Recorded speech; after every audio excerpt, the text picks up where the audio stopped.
magic mushrooms could replace antidepressants within 5 years, says new psychedelic research center. Here's a summary of the article.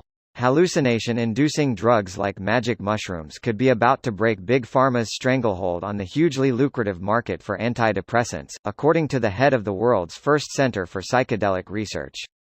At Imperial College London, Dr. Robin Carhart-Harris is leading one of the first trials to test how therapy using psilocybin mushrooms, which are currently banned in the UK, compares to leading antidepressants. It is the first of many studies planned under the banner of the new Centre for Psychedelic Research at London's Imperial College. A large empty floor of the university's Hammersmith campus will house a bank of treatment rooms that make it the UK's first psychedelic therapy research clinic, and a prototype and inspiration for licensed psychedelic medicine clinics of the future.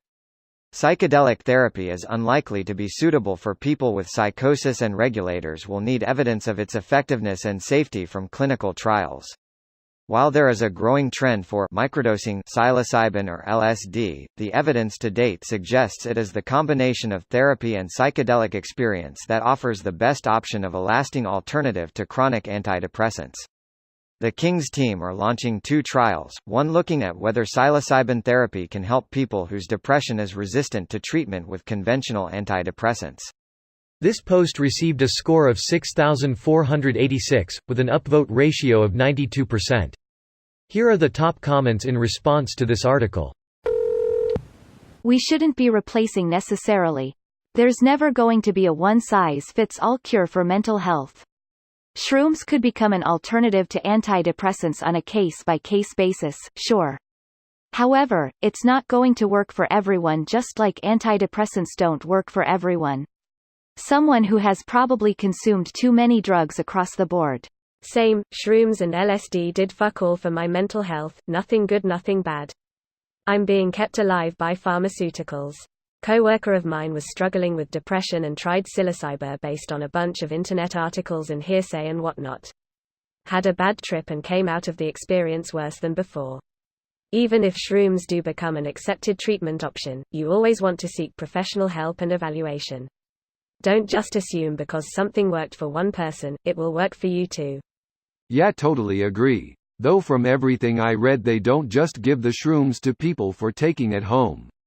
It's in guided sessions with psychiatric support. I mean, even in the South American native drugs. It's done under the guidance from shamans. Someone to watch out. There is no replacement. There is only a new drug in the market. Different people, different treatments. Agree. There is no panacea. He is the fine chap, giving this Imperial London presentation. Really recommended. Press X to doubt. I took shrooms for the first time a couple days ago because I read online that it's relieved people of PTSD or depression, which is both things I have, including a high blood pressure that constantly feeds a very bad anxiety I had for an hourly basis for years, and holy fuck, I still can't believe it took away all my stress and anxiety, but I'm still left with a light depression. I'm not saying this will happen to everyone, but make sure you can take the risk, because if you were like me, who was basically just dying from all the problems, this will seriously open new doors for you and maybe. Punctuation. Here's the Independent again with the sensationalized headlines that misrepresent the actual info in the article. I never would have thought that a psychedelic research center would say that psychedelics would become more prevalent. It's funny because no one at the center actually said this. I tried coming off it in March 2018, tapering a bit at a time.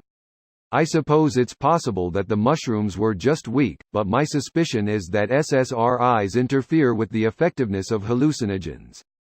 Maybe they will be an effective alternative for people who are not taking any medication, but once you start down the SSRI path, you cut yourself off from other alternatives and it's very hard to back out. I wouldn't be surprised to see a class action lawsuit over this in the distant future as more people seek alternatives have a similar experience. This video was automatically created by Reddit to speech. The article and comments in this video were selected from Reddit according to their upvotes, and any paraphrasing was performed by smmry.com, without any human intervention.